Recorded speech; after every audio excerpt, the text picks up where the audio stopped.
Baik, teman-teman, kita lanjutkan ya materi TOEFL kita. Jadi hari ini kita ada di bagian terakhir, di chapter terakhir, yaitu kita akan belajar teknik terakhir dalam mengerjakan soal reading, yaitu scan dan skim, dan juga nanti kita akan kombinasikan dengan inference. Nah, jadi sebelumnya kita sudah belajar kalau di reading nanti teman-teman akan diberikan 50 pertanyaan yang teman-teman harus selesaikan maksimal itu 55 menit. Nah, kalau teman-teman baca soalnya dulu, sorry, kalau teman-teman baca teksnya dulu, akan banyak waktu yang tersisa gitu, maksudnya tersita maksud saya teman-teman. Nah, makanya teknik membaca teksnya dulu itu tidak disarankan, ya. Nah, yang disarankan adalah, teman-teman baca soalnya dulu, supaya teman-teman nanti, tahu teknik apa yang bisa teman-teman pakai untuk mengakali, soalnya, seperti itu. Jadi ada 3 cara mengerjakan soal reading berdasarkan soal yang ditanyakan ya. Yang pertama adalah teman-teman cukup membaca topik sentences-nya saja atau kalimat pertama di setiap paragraf yang kemarin sudah kita bahas ya teman-teman. Nah jenis teknik menjawab ini kita pakai ketika soalnya itu menanyakan garis besar mengenai teks. Misalnya soal main idea atau gagasan utama atau ide pokok gitu ya teman-teman. Dan juga idea organization atau bagaimana, si penulis itu mengembangkan ide di dalam, teks tersebut, atau tone, purpose, sama course. Nah, tone itu adalah, eee, apa ya teman-teman, bisa diartikan, sikap si penulis terhadap topik yang dia bahas. Oke, kemudian purpose itu adalah tujuan si penulis menulis teks tersebut supaya pembacanya kenapa gitu ya. Sedangkan course itu adalah bidang keilmuan atau mata kuliah apa yang mengangkat topik yang sama dengan yang ditulis oleh si penulis, seperti itu. Nah, hari ini kita akan bahas 2 teknik terakhir ya, teman-teman, yaitu scan dan skim dan juga making inference. Nah, scan dan skim ini adalah membaca cepat ya, untuk menemukan, kata kunci yang ditanyakan di soal di dalam teks, seperti itu. Sedangkan making inference itu nanti kita harus menarik kesimpulan atau membuat kemungkinan atau prediksi gitu ya teman-teman, berdasarkan informasi kecil yang ada di dalam teks, seperti itu. Jadi kesimpulannya adalah seperti ini teman-teman. Jadi di reading itu ada 3 informasi ya, maksudnya soal-soal reading itu dikelompokkan menjadi 3 informasi besar. Yang pertama adalah jika soalnya itu menanyakan garis besar mengenai teks, kita pakai ini. Kalau yang ditanyakan itu informasi-informasi kecil atau peritilan-peritilan kecil, kita pakai yang kedua. Gitu ya. Nah, kalau yang ditanyakan itu mengenai informasi tersirat atau yang tidak ada di dalam teks, ya, maka kita pakai cara yang terakhir, seperti itu. Nah, kita bahas satu-satu, teman-teman. Nah, kita bahas untuk jenis soal yang cara mengerjakannya scan dan skim atau teman-teman membaca cepat atau mengingat-ingat. Jadi scan itu membaca cepat dari awal sampai teman-teman menemukan kata kunci yang ditanyakan di soal yang ada di dalam teks. Sedangkan skim itu teman-teman kayak mengingat-ingat gitu ya. Tadi ketika saya mengerjakan nomor-nomor sebelumnya, yang ditanyakan di nomor ini tuh sudah dibahas atau belum? Nah, kalau sudah, teman-teman ingat tadi di mana. Nah, tapi kalau belum, nanti teman-teman baca kalimat setelahnya dengan cepat juga menggunakan scan dan skim sampai menemukan informasi yang ditanyakan. Seperti itu, teman-teman. Nah, karena di kelas ini pembahasan kita terpisah ya, jadi satu-satu otomatis nanti akan sedikit lebih sulit, teman-teman. Tapi ketika tes nanti, percayalah sebenarnya lebih mudah. Karena apa namanya, soal di, reading di ITS itu mengikuti cara orang-orang membaca. Jadi misalkan nomor satu itu nanti biasanya yang atas-atas, nomor 2 itu nanti nggak jauh-jauh, kalau nggak kalimat setelahnya ya kalimat setelahnya lagi, gitu ya. Kalimat berikutnya, kalimat setelahnya lagi. Jadi kayak kita baca gitu, urut gitu teman-teman. Oke, jadi makanya lebih gampang teman-teman baca soalnya dulu, supaya tidak mengingat lagi, lihat teks lagi, baca soalnya, baca teks. Jadi tidak perlu seperti itu teman-teman. Oke. Jadi, soal jenis apa aja yang cara mengerjakannya scan dan skim, tadi sudah saya sampaikan sedikit ya.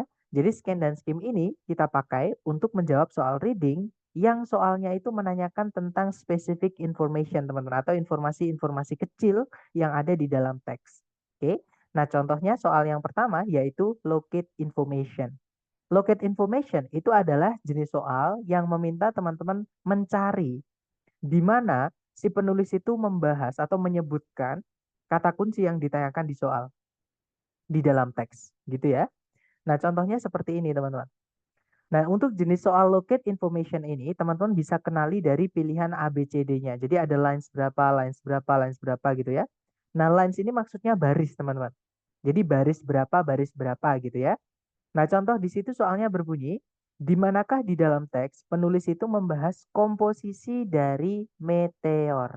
Nah, kata kunci teman-teman di sini adalah komposisi atau kandungan dari meteor. Oke. Nah, terus kalau teman-teman sudah menemukan kata kunci di soal, silahkan lakukan scan dan skim sampai menemukan informasi yang ditanyakan di dalam teks. Nah, itu kalau kita baca dari awal, karena sebenarnya nanti ketika tes itu dengan gerak mata aja ya, teman-teman. Tapi ketika kita bahas seperti ini, mau nggak mau ya kita bahas, kita artikan bareng gitu ya.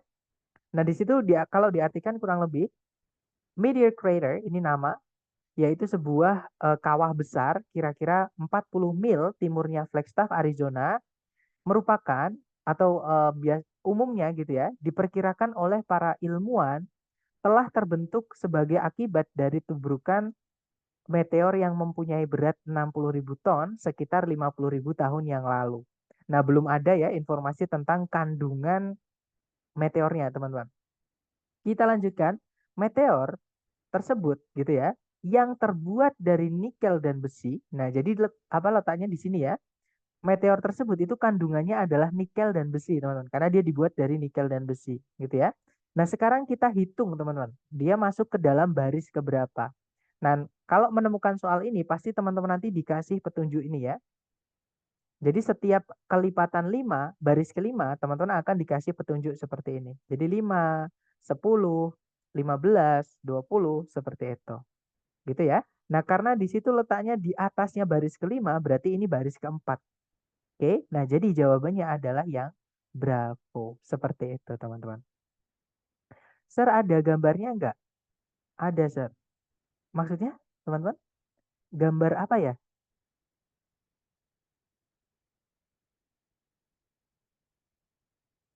Kalau di readingnya nanti gini, kadang ada, kadang tidak, teman-teman. Tergantung pokok pembahasannya ya. Kalau pokok pembahasannya itu sulit, nanti sama ITS-nya teman-teman akan dibawa di apa namanya? Diberikan gambar. Contohnya dulu saya ketika tes itu ada yang membahas tentang iGlow. iGlow itu rumah apa namanya? Rumahnya orang ini, teman-teman. Orang apa sih suku ini yang di salju itu di Kanada itu, di Alaska maksud saya. Jadi mereka itu bikin rumah berbentuk ini ya, apa? Kayak kubah gitu dari balokan-balokan salju. Nah, kalau topiknya itu terlalu ya betul Eskimo. Nah, kalau topiknya terlalu sempit seperti ini, maka teman-teman akan diberikan gambar. Contohnya lagi dulu pernah membahas tentang piramid piramid, sorry, bukan piramid, obelis, teman-teman. Obelis itu bangunan yang lurus gitu ya, tinggi gitu. Nah, atasnya itu ada piramidion. Jadi kayak piramid tapi kecil gitu di atasnya itu. Nah, itu juga diberikan gambar. Tapi kalau pembahasannya umum, misalnya tentang perilaku binatang gitu ya, itu tidak dikasih gambar, teman-teman. Jadi umumnya sebenarnya tidak dikasih gambar, tapi kalau contohnya teman-teman, sekali lagi ada satu lagi yang masih saya ingat. Contohnya tentang pergerakan ikan tuna di laut. Jadi ikan tuna ketika bergerak di laut atau ketika migrasi di laut itu ada polanya, ada rumusnya gitu ya. Karena dia mengikuti arus, eh, mengikuti apa ya? Temperatur suhu dunia, teman-teman. Itu kan arus laut juga ngikut ya sama angin gitu. Dan jadi ikan tuna itu mengikuti itu, seperti itu. Nah, itu tiga topik yang pernah saya dapati gambarnya. Tapi selain itu nggak pernah, teman-teman. Jadi cuma tiga itu. Oke, jadi umumnya itu nggak ada gambarnya. Nah, tapi apa ya? Beberapa itu ada, sedikit teman-teman, itu ada seperti itu. Oke, kita lanjut lagi ke jenis soal kedua yang cara mengerjakannya juga menggunakan scan dan skim, teman-teman, yaitu pronoun referen. Pronoun referen itu artinya adalah rujukan kata ganti. Jadi kata ganti di dalam teks, misalnya teman-teman menemukan kata he atau dia laki-laki. Nah, dia laki-laki ini maksudnya siapa? Gitu ya. Nah, contohnya seperti ini, teman-teman. Kata they atau kata ganti they di line kelima itu merujuk kepada, nah enaknya jenis soal ini, teman-teman nanti langsung dikasih tahu tempatnya di mana. Ya, kalau teman-teman ngambil yang online, itu nanti langsung ditebelin, di soal itu ditebelin dan diwarnai abu-abu belakangnya. Jadi kelihatan, tidak perlu mencari gitu ya. Nah, nanti cara mengerjakannya, teman-teman pahami dari kalimat sebelumnya, subjek predikat sebelumnya. Kenapa? Karena kata ganti itu fungsinya adalah menggantikan benda yang sebelumnya sudah disebutkan. Walaupun kadang juga menyebutkan yang setelahnya ya, tapi kalau di reading itu umumnya sebelumnya, teman-teman. Jadi bendanya sebelumnya sudah disebutkan, nah kata ganti itu menggantikan benda sebelumnya tadi. Gitu ya. Nah, contohnya, karena D itu letaknya di sini, kita baca subjek predikat sebelumnya atau kalimat sebelumnya. Di situ kalimat sebelumnya berbunyi, untuk bertahan hidup, tanaman-tanaman ini telah mengembangkan mekanisme untuk menjebak serangga di dalam bungkus mereka atau daun mereka, gitu ya. Nah, mereka itu memiliki cairan-cairan pencernaan untuk memperoleh nitrogen yang dibutuhkan dari para serangga tersebut. Nah, berarti D ini yang mencari nitrogen dari serangga tadi itu adalah yang menjebak serangga tadi, teman-teman, yaitu these plants. Gitu ya. Nah, jadi jawabannya adalah yang bravo, these plants, tanaman-tanaman ini. Seperti itu. Gitu ya. Kemudian berikutnya ada soal, nah ini yang paling sering keluar teman-teman, yaitu stated and unstated details. Yaitu informasi-informasi kecil, kalau stated itu yang ada di dalam teks, jadi jawabannya ada di dalam teks teman-teman. Nah, kalau unstated detail itu kita disuruh mencari yang salah atau yang di pilihan A, B, C, D itu yang nggak ada di dalam teks mengenai kata kunci yang ditanyakan itu yang mana. Gitu ya. Jadi ada 3 pilihan ganda dari 4 itu benar di teks ada mengenai kata kunci yang ditanyakan dan yang satu itu yang salah. Itu unstated detail, teman-teman. Nah, kita bahas yang stated dulu ya, yang ada di dalam teks dulu. Nah, teman-teman misalkan menemukan pertanyaan yang menanyakan informasi kecil seperti ini, contohnya teks ini menyatakan atau menandakan bahwa Jamestown, nah kata kunci teman-teman adalah Jamestown. Yang mana teman-teman harus cari dulu letaknya di mana. Nah, Jamestown itu disebutkan di kalimat pertama, di ujung-ujungnya ya, di akhir kalimat pertama, teman-teman. Nah, kalimat pertama itu berbunyi, Williamsburg merupakan kota bersejarah di Virginia yang didirikan oleh para penjajah Inggris di tahun 1633, yaitu 26 tahun setelah penjajahan Inggris permanen pertama di Amerika diadakan di Jamestown. Nah, berarti Jamestown itu adalah letak di mana Amerika itu dijajah pertama oleh Inggris. Gitu ya. Nah, kita cek yang alfa. Didirikan di tahun 1633. Bukan ya, teman-teman. Karena yang didirikan di tahun 1633 tadi itu bukan Jamestown, tapi Williamsburg. Yang ditanyakan di sini adalah Jamestown. Berarti alfa bukan, teman-teman. Kalau yang Bravo, didirikan 26 tahun setelahnya Williamsburg.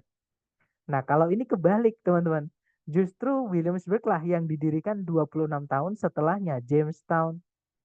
Ya, karena tadi disebutkan Williamsburg itu dibangun di tahun 1633, yaitu tahun di mana itu adalah 26 tahun setelah penjajahan Inggris di Amerika pertama kali itu ada di Jamestown. Jadi Jamestown dulu, kemudian 26 tahun berlalu baru Williamsburg. Seperti itu, teman-teman. Oke. Nah, jadi Bravo bukan karena informasinya tertukar atau terbalik. Nah, jawabannya adalah yang Charlie ya. Di situ ada garis bawahnya, teman-teman. Di situ disebutkan Jamestown merupakan koloni atau penjajahan Inggris permanen pertama di Amerika. Seperti itu. Nah, ini untuk yang stated detail. Cukup mudah ya. Kita temukan kata kunci, kita baca kalimatnya, kita pahami, cocokkan dengan pilihan A, B, C, D yang benar yang mana. Nah, sekarang kalau yang unstated detail ini yang agak ribet, teman-teman. Unstated detail itu kita diminta untuk mencari di antara pilihan A, B, C, D yang mana yang salah. Artinya pilihan salah satu dari, salah 3 ya. Yang 3 itu benar, teman-teman. Di teks ada semua. Hanya satu saja yang salah mengenai kata kunci yang ditanyakan. Contohnya seperti ini. Nah, kita baca soalnya dulu, kita pahami ya. Di situ soalnya berbunyi, yang mana dari 4 ini atau berikut ini tidak benar, yang tidak benar mengenai kata gadget. Nah, jadi antara 4 ini ada satu yang tidak benar mengenai kata gadget. Teman-teman disuruh menebak yang mana. Gitu ya. Nah, kita lakukan scan dan skim, teman-teman, untuk menemukan kata kunci, yaitu kata gadget ini di dalam soal, di dalam teks. Nah, di situ kata gadget disebutkan di kalimat kedua ya, kalimatnya berbunyi, kata gadget merupakan salah satu kata yang demikian itu. Nah, di sini ada kata sifat yang menggantikan kata, jadi kata sifat tapi sebagai kata ganti gitu ya teman-teman, yaitu keterangan sebelumnya. Seperti itu. Nah, kita baca kalimat sebelumnya berarti ya, karena tiba-tiba ada yang salah satu kata yang seperti itu. Nah, yang seperti apa? Kita baca kalimat pertama. Kalimat pertama berbunyi, di dalam bahasa Inggris ada banyak sekali ungkapan-ungkapan yang berbeda-beda yang orang pakai untuk menamai atau memberikan nama ke sesuatu yang namanya itu tidak diketahui atau terlupa sementara atau tidak ingat sementara gitu ya. Nah, kata gadget itu adalah salah satu kata yang demikian itu. Nah, kata gadget itu pertama kali dipakai oleh para pelaut Inggris di tahun 1850-an dan mungkin datang dari kata berbahasa Prancis yaitu gacete yang artinya adalah small hook atau kait kecil, pancingan kecil ya. Kalau kita mancing itu kan ada yang besinya itu teman-teman yang tajam bentuknya kayak huruf U itu ya. Nah, itu small hook teman-teman. Kait kecil gitu. Nah, kemudian kalimat berikutnya karena masih membahas tentang gadget, kita baca lagi teman-teman. Dalam penggunaan sehari-hari, kata itu atau kata gadget tersebut itu memiliki makna yang lebih luas. Nah, karena kalimat setelahnya itu membahas tentang kata-kata yang lain alias bukan tentang kata gadget, berarti kita berhenti di sini. Ya, maksudnya nggak perlu dibaca lagi seterusnya karena udah beda topik. Yang ditanyakan kan di sini kata gadget ya, teman-teman. Nah, kalau kita perhatikan tadi, kita sudah baca tadi informasi apapun mengenai kata gadget, sekarang kita eliminasi pilihan A, B, C, D. Yang pilihan alfa berbunyi, kata gadget itu dipakai untuk menamai sesuatu ketika namanya tidak diketahui. Tadi ada ya, teman-teman. Jadi kata gadget itu merupakan kata yang demikian itu. Nah, demikian itu tuh bagaimana? Yaitu kata atau ungkapan yang orang pakai untuk menamai benda yang namanya itu tidak diketahui. Nah, berarti yang alfa bukan jawabannya, teman-teman. Karena yang ditanyakan adalah yang tidak benar mengenai kata kuncinya, mengenai kata gadget. Gitu ya, sedangkan yang alfa benar, berarti bukan itu jawabannya. Kalau yang bravo, kata gadget itu digunakan di awal abad ke-19. Nah, sebenarnya yang salah ini kecil banget, teman-teman, yaitu kata beginningnya. Nah, ini yang bikin kadang kita itu lama mengerjakan readingnya, karena petunjuknya atau yang berbeda atau yang salah itu sebenarnya kata kecil gitu di dalam jawabannya. Seperti itu teman-teman. Jadi kata beginningnya inilah yang membuat pilihan Bravo ini salah. Kenapa? Karena kata gadget itu pertama kali digunakan itu bukan di awal abad ke-19, tapi di tahun 1850-an yang mana itu adalah di pertengahan teman-teman. Jadi harusnya bukan at the beginning, tapi harusnya in the middle of. Gitu ya. Jadi kalimat harusnya itu adalah it was used in the middle of the 19th century. Seperti itu. Karena 1850-an itu adalah pertengahan abad ke-19. Gitu ya. Nah, berarti ketemu jawabannya adalah yang Bravo, cuman sepele di kata beginningnya saja. Atau kita cek jawaban yang lain. Kalau yang Charlie, kata gadget itu kemungkinan besar datang dari kata dari bahasa Prancis. Tadi ada ya, teman-teman. Nah, jadi dia itu datang dari bahasa Prancis yaitu kata gacete. Artinya tadi adalah pancingan kecil. Kalau yang delta, penggunaan pertama yang diketahui itu yaitu oleh British sailors atau para pelaut Inggris. Tadi juga ada ya, teman-teman. Kata gadget itu pertama kali dipergunakan oleh para pelaut Inggris. Seperti itu. Berarti Charlie bukan, delta bukan karena di dalam teks ada dan benar, teman-teman. Yang ditanyakan adalah yang tidak benar mengenai kata gadget. Seperti itu. Gitu ya. Nah, jadi unstated detail ini cara mengenalinya biasanya ada kata not true atau biasanya di belakang ada kata except, kecuali seperti itu. Jadi di antara semua ini benar mengenai apa? Kecuali itu, teman-teman. Oke. Nah, sekarang kita ke jenis soal yang terakhir yaitu vocabulary. Yaitu soal yang menanyakan tentang kosakata. Nah, kalau ini buat motivasi teman-teman ya. Kalau teman-teman sudah banyak vocabnya atau sudah cukup lah minimal ya untuk tes dan teman-teman mendapati teman-teman tahu arti dari kata yang ditanyakan itu dan di pilihan A, B, C, D sinonimnya cuma satu, tidak perlu baca teks lagi, langsung jawab itu teman-teman. gitu ya, karena nggak ada jawaban, karena nggak ada persamaan kata yang lain gitu. Nah, tapi kalau teman-teman siapa tahu ketika mengerjakan soal vocab ini tidak mengetahui arti dari kata yang ditanyakan, maka gunakan cara yang kita bahas hari ini, teman-teman ya. Yaitu, teman-teman baca dari kalimat sebelum kata itu disebutkan dan juga setelah kalimat itu kalimat setelah kata itu disebutkan. Jadi nanti ada 3 kalimat yang dibaca, teman-teman. Itu ya. Misalkan vocab yang ditanyakan itu di kalimat ini misalnya. Nah, teman-teman baca kalimat sebelumnya dan juga kalimat setelahnya. Jadi nanti ada 3 kalimat yang dibaca. Kenapa? Karena vocab yang disebutkan di sini ada kemungkinan dia adalah penyederhanaan dari penjelasan sebelumnya. Atau kata ini adalah penyederhanaan yang akan dijelaskan lagi di kalimat setelahnya. Seperti itu. Jadi kita nggak tahu bisa di sebelumnya, bisa di setelahnya, teman-teman. Tergantung gaya penyampaian informasi oleh si penulis seperti itu. Nah, gitu ya. Jadi untuk mengetahuinya, maka teman-teman pahami kalimat sebelumnya, kalimat yang mengandung kata tersebut, dan kalimat setelahnya. Nanti teman-teman akan dapat konteksnya. Gitu ya. Nah, contohnya soal ini, teman-teman. Di situ pertanyaannya adalah, in an incumbent, in line one is most likely, kalau diartikan, kata incumbent di line pertama, kemungkinan besar adalah. Nah, kebetulan incumbent ini nggak ada kalimat sebelumnya. Jadi teman-teman cukup baca 2 kalimat aja. Kalimat tersebut sama kalimat setelahnya. Nah, kalimat pertama itu berbunyi, di sebuah pemilihan pemerintahan atau pemilu gitu ya, atau pilkada dan sebagainya, incumbent itu umumnya memiliki keuntungan yang kuat atas pendatang baru. Orang yang sudah berada di eh, kursi jabatan itu atau kursi kepemimpinan gitu ya. Dan oleh karena itu memiliki pengaruh eh, kepentingan yang tertentu, itu memiliki peluang yang lebih baik untuk terpilih daripada orang yang tidak dikenal oleh para elektorat atau para pemilih. Nah, berarti incumbent tadi yang memiliki pengaruh yang lebih kuat daripada pendatang baru, itu adalah orang yang sudah berada di kursi pemerintahan, yang sedang menjabat. Seperti itu, teman-teman. Nah, kalau kita cek yang Alpha, Bravo, Charlie, Delta, itu sinonimnya adalah yang Delta. A current office holder. Jadi pemegang maksudnya kursi kantor itu kursi jabatan gitu ya. Posisi posisi pemerintahan yang saat ini. Kalau diartikan seperti itu. Nah, berarti jawabannya yang Delta. Kalau yang Alpha itu jenis pemerintahan khusus. Bukan ya, teman-teman. Kalau yang Bravo, partai politik. Itu juga bukan. Kalau yang Charlie, sebuah komentar yang menguntungkan. Bukan ya, karena incumbent itu dijelaskan sebagai orang, teman-teman. Bukan benda mati. Nah, itu kan di kalimat setelahnya kan ada a person, ya kan, seseorang. Sedangkan pemilihan itu kan bukan orang, teman-teman.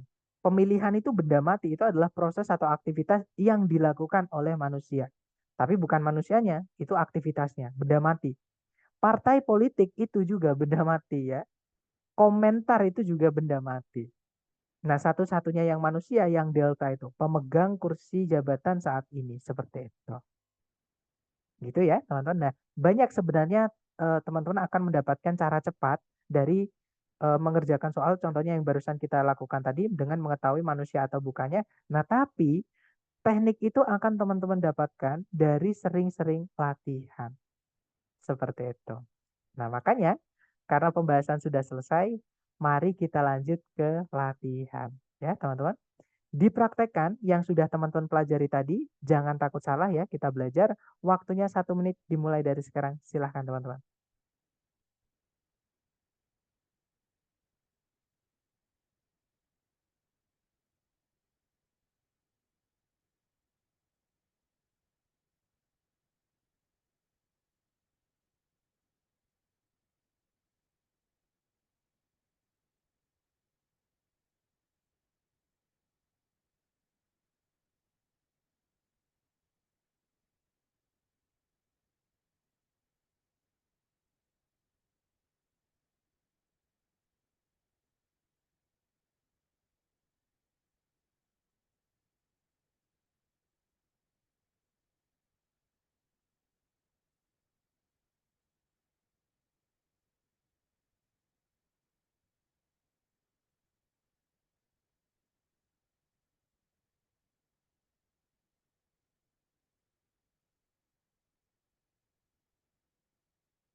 Oke guys, waktunya sudah habis. Silahkan jawabannya teman-teman dikirim di chat ya. Kemudian kita bahas bareng. Nah, ada jawaban alfa dan saya lihat semuanya menjawab alfa. Ya, betul teman-teman. Jawabannya adalah yang alfa. Nah, sekarang saya coba tanya ke teman-teman nih.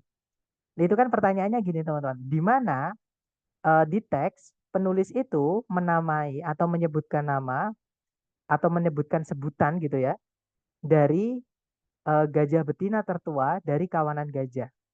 Nah, pertanyaan saya adalah apa sih nama atau sebutan dari gajah tertua di kawanan gajah? Karena jawaban teman-teman benar nih di line kedua. Nah, itu yang mana teman-teman? Atau sebutannya gajah betina tertua itu namanya apa? Kalau berdasarkan teks ini. Eh, kalau namanya bukan yang elder female-nya, Mister. Jadi namanya itu adalah matriarch. Ya, jadi matriarch itu kan kalau kita artikan seperti ini. Gajah itu menampilkan dinamika sosial yang menakjubkan. Yang mengfoster itu apa ya teman-teman? Yang mengangkat gitu ya, yang menunjukkan gitu. Sorry, foster itu yang apa namanya?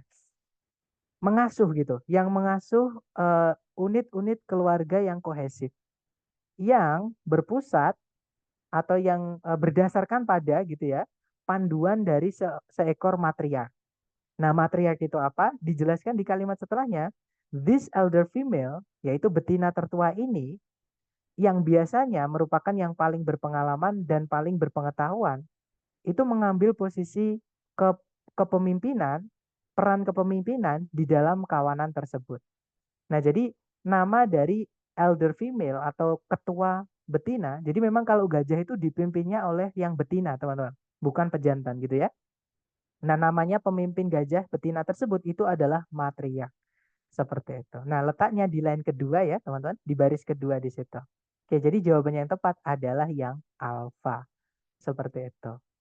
Lanjut lagi ke nomor berikutnya. Silahkan teman-teman. Jangan takut salah, 1 menit dimulai dari sekarang. Silahkan.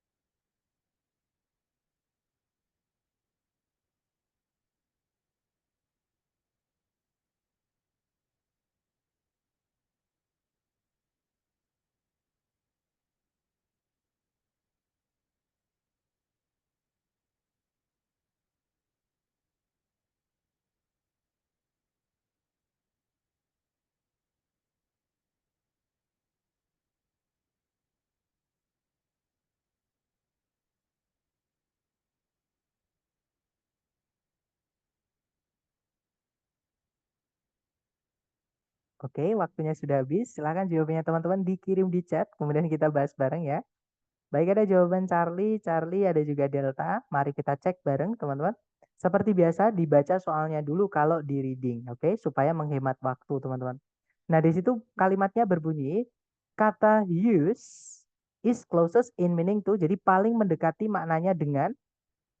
Nah, use itu diletakkan di sini ya. Kita baca mulai subjek predikat sebelumnya. Nah, subjek predikat sebelumnya berbunyi daun-daun dari beberapa tanaman itu berubah menjadi merah atau ungu.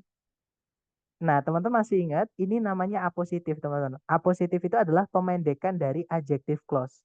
Nah, ini kalau kita panjangkan, itu nanti jadinya which are, gitu ya, atau which is, karena dia pakai or ya, teman-teman. Which is, gitu ya. Atau pakai which are juga nggak apa-apa, kalau ngomongin dua-duanya, gitu ya. Which are used caused by another group of pigments called anthocyanins. Nah, kalau dipendekkan, masih ingat reduction, adjective clause itu kalau predikatnya to be, kita hapus semuanya. Jadinya tinggal use aja. Nah, intinya adjective clause itu fungsinya adalah menjelaskan benda sebelumnya. Nah, benda sebelumnya itu maksudnya adalah red and purple. Yang mana itu adalah warna. Jadi kalimat ini kalau diartikan, teman-teman, daun-daun dari beberapa tanaman itu berubah menjadi merah atau ungu, yaitu warna-warna yang disebabkan oleh kelompok pigmen yang lain yang disebut dengan antosianin. Karena merah dan ungu itu adalah warna. Ya, teman-teman. Nah, jadi jawaban yang paling tepat adalah yang Charlie. Colors. Seperti itu, teman-teman. Dan memang kalau teman-teman cek di kamus, makanya kalau teman-teman masih ini ya, masih mumpung kita masih berlatih, masih belum real test, itu kita bisa buka kamus untuk mencari vocab baru. Gitu ya, teman-teman. Nah, jadi you gitu ya bacanya. Jadi j ini bacanya y, teman-teman. Kalau y itu bacanya sorry, kalau j itu d sama y. Jadi kalau di ini namanya fonetik ya, cara membaca dalam bahasa Inggris. Nah, ini j, kalau ini y, kalau ini y, kalau ini j, seperti itu. Jadi you gitu. Nah, dia adalah a color or type of color gitu ya. Atau kalau di argumen itu juga bisa berarti opini atau kepercayaan. Gitu ya, teman-teman. Jadi artinya use itu bentuk jamak dari you adalah warna seperti itu. Oke. Nah, kalau teman-teman dapat pakai baru mohon ditulis ya supaya nggak hilang. Lanjut lagi ke nomor berikutnya. Silahkan teman-teman. 1 menit dimulai dari sekarang, silahkan.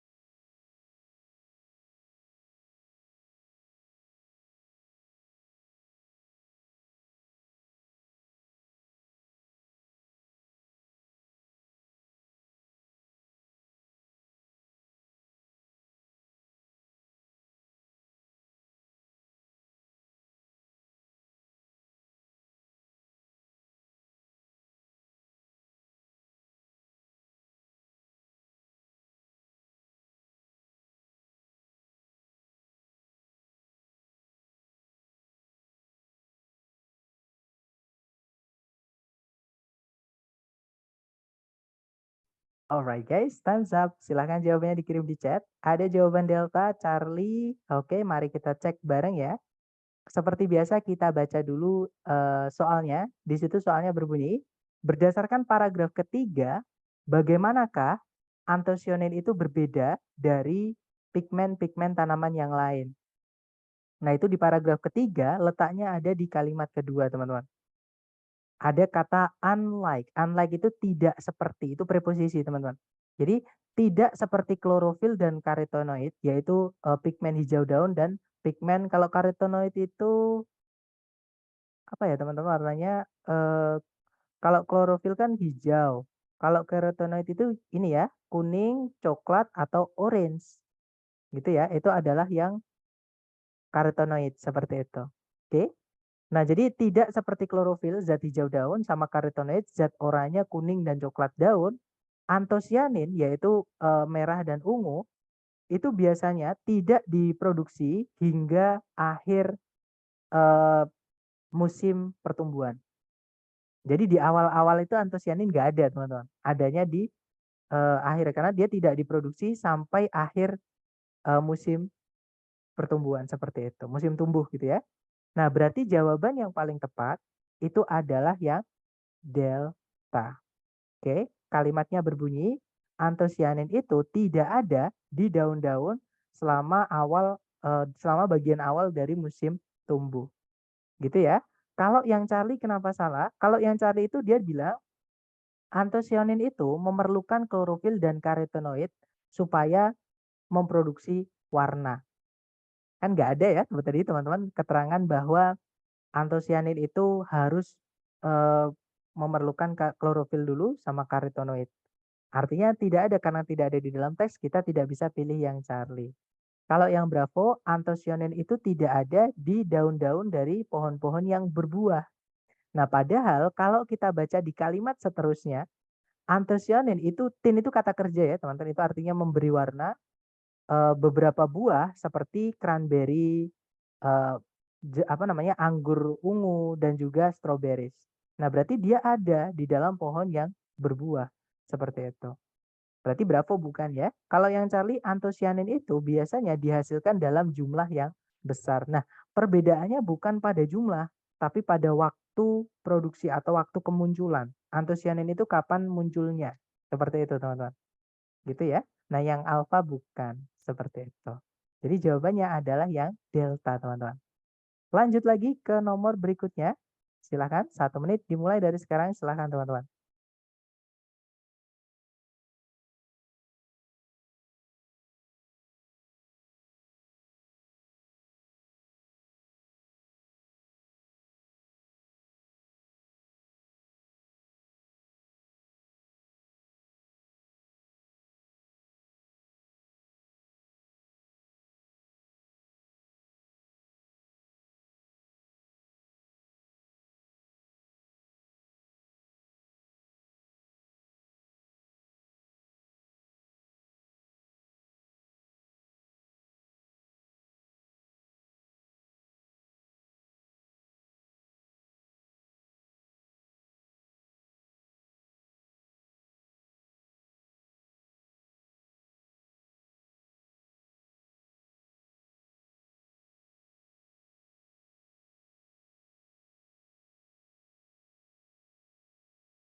Waktunya habis ya, teman-teman. Dan jawabannya sepertinya sudah lengkap nih. Kalau saya lihat ada jawaban alfa, Bravo, Charlie, dan juga Delta. Mari kita cocokkan bareng ya, teman-teman. Di situ soalnya berbunyi, kata it merujuk kepada, nah it ini ya. Nah kita baca dari subjek predikat sebelumnya, nah itu mulainya subjek predikatnya. Nah sebelum conjunction teman-teman, kita baca mulai sebelum conjunction ya. Kalimatnya berbunyi, batu bara itu terbentuk ketika tanah gambut secara memadai terkompresi atau tertekan gitu ya oleh beban dari tumpukan-tumpukan yang tumbuh di atasnya untuk memaksa air dan zat-zat yang lain itu keluar darinya yang akhirnya meninggalkan massa karbon yang terkonsentrasi yang dinamakan dengan batu bara. Nah, berarti it ini yaitu sebelum jadi batu bara, teman-teman. Bahannya batu bara, yaitu yang masih mentah, yang masih ada air sama zat-zat yang lain. Ya, makanya tadi di sini air dan zat-zat yang lain itu keluar darinya atau terpisah darinya. Nah, dari apa? Yaitu tanah gambut, yaitu yang pitnya, teman-teman. Gitu ya. Jadi jawabannya adalah yang Bravo.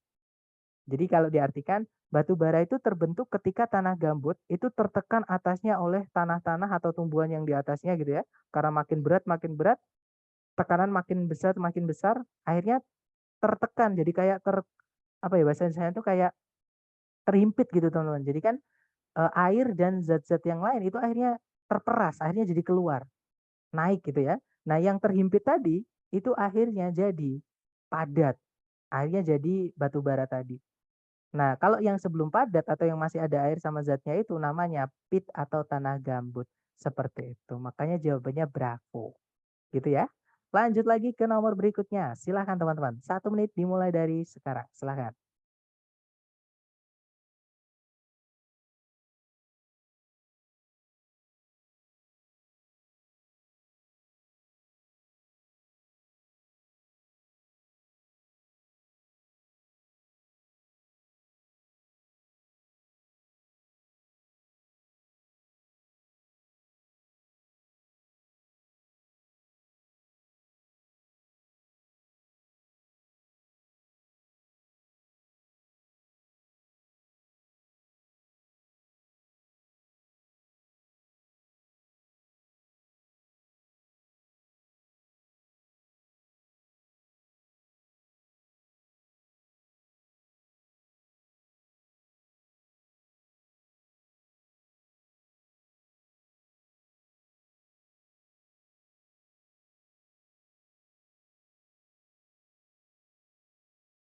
Waktunya habis dan saya lihat ada jawaban delta, delta, dan saya lihat semuanya menjadi delta ya teman-teman.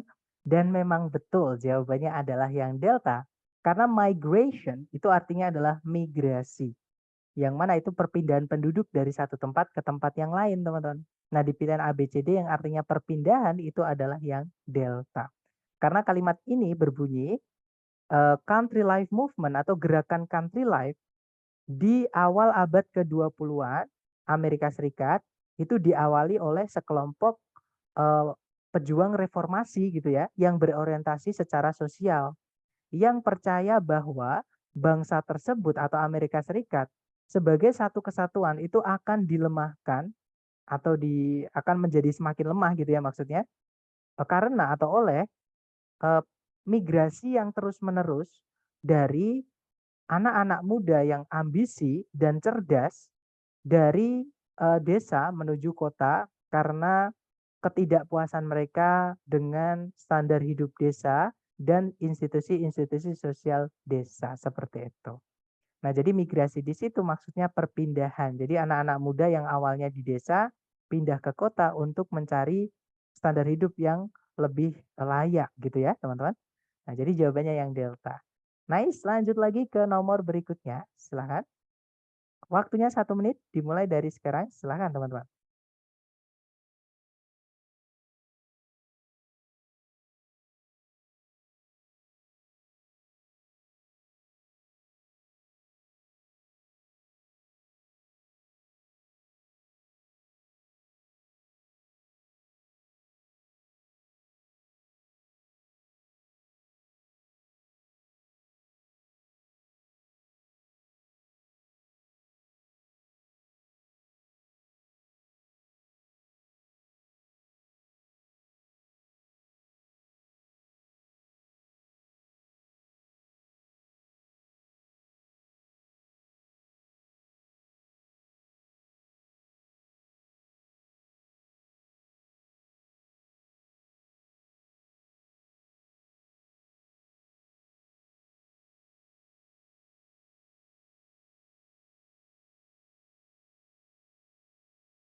Oke, waktunya habis. Dan ada jawaban delta, delta dan saya lihat semuanya menjawab delta. Mari kita cocokkan bersama ya, teman-teman. Seperti biasa kita baca soalnya dulu. Di situ soalnya berbunyi, berdasarkan paragraf kedua, Country Life Movement atau gerakan Country Life itu menekankan reformasi pendidikan untuk semua alasan di antara berikut ini, kecuali. Karena ada kata kecualinya, ini termasuk unstated detail. Artinya teman-teman disuruh memilih A, B, C, D yang mana yang salah. Bukan yang benar, tapi yang mana yang salah. Atau yang nggak ada di dalam teks gitu ya. Nah, kalau kita scan dan skim, petunjuknya teman-teman di soal adalah alasan-alasan kenapa Country Life Movement itu fokusnya ke educational reforms. Nah, itu disebutkan di sini, teman-teman. Gitu ya. Nah, jadi mereka itu berkonsentrasi pada pendidikan. Nah, mereka di sini ya Country Life Reformers tadi, teman, atau para pejuang reformasi Country Life seperti itu. Nah, karena gini alasannya ya, mereka berkonsentrasi pada pendidikan yang penting dalam upaya untuk mereformasi kehidupan desa karena atau untuk beberapa alasan. Yang pertama, karena hampir seluruh orang-orang desa itu memiliki anak kecil, anak-anak gitu ya, yang umurannya itu umur-umur sekolah. Nah, sekolah itu merupakan institusi sosial yang penting di Amerika. Itu alasan pertama. Jadi banyak anak-anak, banyak orang-orang di pedesaan itu memiliki anak yang masa-masa sekolah umurnya gitu ya. Kemudian yang kedua, sekolah itu berurusan langsung dengan anak-anak yang lebih bisa beradaptasi atau beradaptasi itu belajar gitu ya dengan perubahan teman-teman. Misalkan di luar negeri sudah mulai AI misalnya, anak-anak kecil udah belajar menyusun AI. Nah, Indonesia akhirnya berusaha untuk mengimbangi anak-anak kecilnya diajarin untuk membangun AI dari nol gitu ya, supaya bisa mengikuti adaptable itu maksudnya seperti itu, beradaptasi dengan perkembangan zaman gitu ya. Daripada orang-orang dewasa, karena orang-orang dewasa udah fokus dengan pekerjaan atau karir gitu ya. Kalau nggak gitu dengan permasalahan rumah tangga, dengan permasalahan sosial, tetangga dan sebagainya gitu ya, teman-teman dan lain-lain. Akhirnya untuk belajar, untuk mempelajari hal yang baru itu merupakan sesuatu yang terbatas. Maksudnya seperti itu. Nah, untuk benar-benar bertahan, endure itu menahan ya. Kalau endure itu daya tahan ya, kata apa namanya? Endurance, kata bendanya itu artinya daya tahan. Endure itu kata kerjanya, teman-teman. Jadi untuk benar-benar menahan atau mengikuti perkembangan zaman gitu ya, perubahan-perubahan di masyarakat pedesaan itu harus berawal dari anak-anak. Nah, kemudian yang terakhir atau alasan ketiga, karena mereka itu memberikan uang, mereka di sini siapa ya teman-teman? Oh, ini state governments ya. Nah, ini yang saya maksud. Kadang kata ganti itu bukan menjelaskan kata benda sebelumnya, tapi setelahnya. Tapi ini jarang kalau ditanyakan teman-teman. Gitu ya. Biasanya yang ditanyakan itu yang bendanya di sebelumnya, gitu ya teman-teman. Jadi yang ketiga, karena mereka itu memberikan uang atau mengalokasikan dana untuk pendidikan dan mengatur kurikulum dan standar instruksional untuk guru dan pelaku pendidikan yang lain gitu ya. Nah, pemerintah negara bagian itu bisa influence itu mempengaruhi gitu ya atau mengatur gitu teman. Jadi bisa mengatur sekolahan sebagaimana mereka itu tidak bisa mengatur institusi-institusi yang lain. Jadi kalau sekolahan itu bisa diatur oleh pemerintah negara bagian karena eh, pemerintah negara bagian mengalokasikan uang teman-teman dan juga mengatur standar pendidikan seperti itu, gitu ya. Nah sekarang kita cocokkan dengan pilihan A, B, C, D. Yang alfa, sekolah itu memainkan sebuah peran penting dalam kehidupan sosial pedesaan. Tadi ada ya teman-teman. Jadi schools were in, sebentar, saya warnai beda biar teman-teman bisa mendapatkan gambaran yang jelas ya. Jadi di sini teman-teman, sekolah itu penting. Sekolah itu merupakan institusi sosial yang penting di pedesaan Amerika Serikat. Nah, berarti yang alfa bukan jawabannya. Karena di soal benar dan ada gitu ya, yang ditanyakan yang kecuali atau yang salah. Kalau yang bravo, sekolah itu bisa dengan mudah dipengaruhi oleh pemerintah negara bagian. Nah, tadi ada ya teman-teman di sini, pemerintah negara bagian itu bisa mempengaruhi sekolah. Seperti itu. Berarti yang bravo bukan jawabannya. Kalau yang Charlie, anak-anak yang didaftarkan di sekolah-sekolah itu mampu untuk membuat perubahan lebih siap daripada orang dewasa, lebih mudah daripada orang dewasa. Nah, tadi ada ya teman-teman. Jadi anak-anak itu merupakan anak-anak itu lebih bisa beradaptasi daripada orang dewasa. Beradaptasi itu maksudnya belajar, teman-teman. Akan adanya perubahan-perubahan seperti itu, gitu ya. Nah, berarti bukan yang Charlie. Nah, jawabannya adalah yang delta. Nah, sebenarnya yang mengecoh di jawaban delta itu kata view, teman-teman. Karena teman-teman juga harus tahu bedanya a view sama view. Teman-teman ada yang masih ingat atau ada yang tahu bedanya a view sama view itu apa, teman-teman?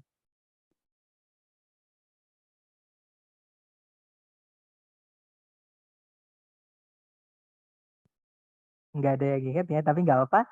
Nah, sekarang saya jelaskan ya, teman-teman. Walaupun hanya satu kata, yaitu kata itu dia mempengaruhi makna. A view itu artinya beberapa, teman-teman. Atau cukup gitu ya. Sedangkan view itu artinya sedikit, akhirnya tidak bisa terjadi. Contohnya gini, kalau di Jepang itu ada namanya krisis demologi kalau saya nggak salah ya. Jadi di banyak di pedesaan itu sekolah-sekolah tutup teman-teman. Karena yang daftar anaknya itu cuma sedikit-sedikit gitu. Akhirnya kan nggak mungkin membayarin guru untuk mengajar privat gitu. Ya, akhirnya sekolah itu banyak yang tutup dan orang-orang pedesaan banyak yang pindah ke kota seperti itu. Nah, itu kita bilangnya few children. Jadi sedikit anak kecil, sedikit anak-anak itu bisa datang ke sekolah, akhirnya sekolahnya nggak bisa beroperasi. Jadi kurang. Nah, sedangkan a few itu sedikit tapi cukup. Contohnya gini, saya punya sedikit duit nih. Ayo kita makan-makan. Ayo kita beli pizza misalnya, beli paket pizza gitu. Nah, jadi itu sedikit yang cukup. Itu kalau pakai teman-teman, gitu ya. Nah, jadi yang bikin salah sebenarnya yang di delta itu cuma satu kata, yaitu cuma kata view-nya. Yang mana harusnya itu bukan view tapi view boleh atau boleh pakai many malah nggak apa-apa. Many rural children were able to attend school regularly. Harusnya seperti itu. Gitu ya. Tapi di situ pakainya view jadi salah. Oke, lanjut lagi teman-teman ke nomor berikutnya. Nah, ternyata sudah sebentar. Kalau contoh kalimat a few gimana, Mas? Itu tadi, Miss. Jadi misalkan saya punya sedikit uang nih. Nah, tapi cukup untuk beli makan-makan bareng-bareng gitu ya atau traktiran gitu. Jadi ayo aku traktir karena aku punya sedikit. Atau kita coba cari yang di kamus saja biar lebih jelas ya, teman-teman. Kita cari kata view sebentar. Oke, sudah pindah ke ini ya. Nah, di situ dijelaskan a few. Nah, penggunaannya adalah misalnya I have to buy a few things at the supermarket. Saya harus membeli beberapa hal di supermarket. Bukan sedikit hal, teman-teman, tapi beberapa hal. Karena kalau misalkan sedikit, artinya dia masih membutuhkan hal lain. Atau ada yang dibutuhkan yang lain, seperti itu. Atau biasanya tuh ada kotak grammar gitu, teman-teman. Coba kita cek ya. Nah, ini teman-teman. Comparison penggunaan a few atau perbandingan penggunaan a few gitu ya. Di situ disebutkan kalau a few itu berarti a small number, artinya beberapa, sejumlah sedikit gitu atau gimana ya, cukup gitu teman-teman artinya. Gitu ya. Contohnya adalah you use a few before plural nouns. Kamu menggunakan a few sebelum kata benda jamak gitu ya. Contohnya adalah a few people were waiting. Ada beberapa orang sedang menunggu. Seperti itu. Kemudian he called me a few days later. Dia menelponku beberapa hari yang lalu. Jadi a few itu konteksnya bukan sesuatu yang negatif. Nah, tapi kalau teman-teman bandingkan di sini ya, eh, few, nah few itu berarti tidak banyak atau bahkan hampir tidak ada. Nah, few itu menekankan seberapa sedikitnya jumlahnya, gitu ya. Nah, contohnya di dalam formal English atau bahasa Inggris formal, kalian menggunakan kata few sebelum kata benda plural. Artinya few itu setelahnya harus diikuti kata benda jamak. Tanpa kata ya, karena jumlahnya tidak jelas. Kalau itu jumlahnya jelas satu. Nah, contohnya, few people knew he was ill. Cuman dikit orang yang tahu dia sakit. Nah, berarti kalau dari keterangan ini, teman-teman, artinya dia tidak selamat. Dia di sini, he di sini, kelanjutannya itu sesuatu yang buruk akhirnya. Gitu ya, teman-teman. Akhirnya, tapi kalau bilangnya a few, sedikit orang yang tahu dia sakit, tidak ada efek apapun. Gitu ya, tidak ada efek negatif seperti itu. Jadi, bedanya adalah few itu sedikit, kalau a few itu cukup, seperti itu. Tambah soal lagi, Sir, biar lebih terasa. Nah, nanti saya siapkan paket soal lengkap, teman-teman. Jadi listening, structure, dan reading yang sudah acak. Jadi teman-teman bisa belajar juga menganalisa soal ini masuknya kemana. Gitu ya. Nanti linknya saya kirim di setelah kelas. View sedikit diikuti countable. Countable, sebenarnya countable ya, teman-teman. Nggak boleh uncountable karena bukan pakai view. Teman-teman masih ingat kalau untuk kata benda yang uncountable pakainya bukan view untuk bilang sedikit. Tapi ada yang tahu pakainya apa? Iya betul, little atau a little. Sama, bedanya dengan view sama a few sama teman-teman. Bedanya kalau view a few bendanya bisa dihitung dan jamak, tapi kalau little a little khusus untuk benda yang tidak bisa dihitung, tapi konteks penggunaannya itu sama. Little artinya sedikit dan tidak cukup, negatif gitu ya. Sedangkan a little sedikit tapi cukup. Seperti itu. Gitu ya. Yang saya sampaikan di hari pertama, vocab itu penting sekali teman-teman. Bahkan di reading, terutama ya, bukan bahkan, terutama di reading, reading ini full semua teksnya itu membahas tentang topik akademik. Yang mana vocabnya pasti tinggi-tinggi teman-teman. Kalau di structure itu kita bisa akali dari posisi kalimatnya. Jadi kalau kita nggak tahu arti dari vocab itu, kita bisa lihat posisinya, dia di mana. Apakah di tempatnya kata benda ataukah kata sifat, kata kerja dan sebagainya. Walaupun nggak tahu artinya, kita bisa menjawab soal itu. Nah, tapi kalau di reading, kita nggak tahu artinya, we're done. Tamatlah kita, seperti itu. Gitu ya, makanya caranya satu-satunya teman-teman harus sering-sering latihan untuk memperkaya vocab. Seperti itu, teman-teman. Gitu ya. Semangat, teman-teman. Dan seperti yang saya sampaikan kapan hari itu, setelah program ini nanti selesai, saya membuka kelas ekstensi yang saya sampaikan kemarin ya. Tujuannya itu menemani teman-teman belajar, karena saya yakin pasti teman-teman banyak yang kayak saya. Jadi ketika belajar sendiri menggunakan buku, biasanya bingung atau biasanya tidak semangat atau gimana gitu ya. Biasanya lebih enak kalau belajar ada temennya seperti ini. Seperti itu. Apalagi soal-soal yang nanti saya pakai itu adalah soal-soal dari ITS. Nanti saya kirimkan teman-teman untuk testimoni dari member-member yang sebelumnya ikut di grup gitu ya. Boleh nanti mohon japri saya ya buat teman-teman yang tertarik untuk mengikuti ekstensi, nanti langsung japri aja. Nah, untuk mulainya hari Minggu, teman-teman. Insya Allah kita start hari Minggu untuk membahas yang soal-soal BUMN kemarin, tanggal 28. Nah, untuk yang soal ITS kita mulai hari Senin. Seperti itu. Dan nanti mungkin selesainya sampai hari Kamis. Jadi kemungkinan itu Minggu, karena kan 3 paket soal ya. Kalau 1 hari itu kita bisa menyelesaikan 1 paket, teman-teman, artinya hari Rabu sudah terakhir. Jadi Kamis sudah selesai seperti itu. Nah, kita lanjut dulu ya, teman-teman, materinya nanti kita bahas kok. Setelah kelas nanti tetap kita bahas.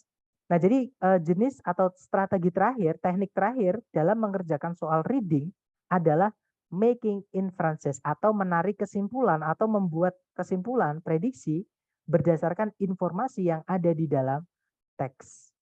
Seperti itu. Nah, untuk teknik ini dipakai untuk menjawab soal yang pertanyaannya adalah tentang implisit. Sorry teman-teman. Ya, implisit. Implisit itu yang tidak tertulis ya, atau yang tersirat. Bukan yang tersurat, tapi yang tersirat. Jadi jawabannya itu tidak ada di dalam teks, teman-teman. Tapi petunjuk menjawabnya itu ada di dalam teks. Jadi kayak tes di sini kayak tes apa ya? Tes logika gitu. Tes apa, teman-teman? Tes strategi mengerjakan seperti itu. Nah, jadi ada 2 jenis soal, yaitu inference itu sendiri. Inference itu kita disuruh nebak, gitu ya, atau kita disuruh membuat kesimpulan berdasarkan informasi yang ada di dalam teks mengenai kata kunci yang ditanyakan. Contoh soalnya seperti ini, teman-teman. Nah, di situ soalnya berbunyi, yang manakah di antara A, B, C, D berikut ini yang mungkin bukan kata dalam bahasa Hawaii. Nah, teman-teman dikasih kata probably atau mungkin oleh si pembuat soal. Nah, si pembuat soal aja bilang mungkin, artinya di teks tidak ada. Nah, kalau teman-teman cek di teks, kata mahalo, mahi-mahi, meklea, sama moana itu tidak akan ketemu. Gitu ya. Nah, ini yang saya sebut dengan soal tersirat. Jadi informasinya itu tidak bisa langsung kita temukan di dalam teks, teman-teman.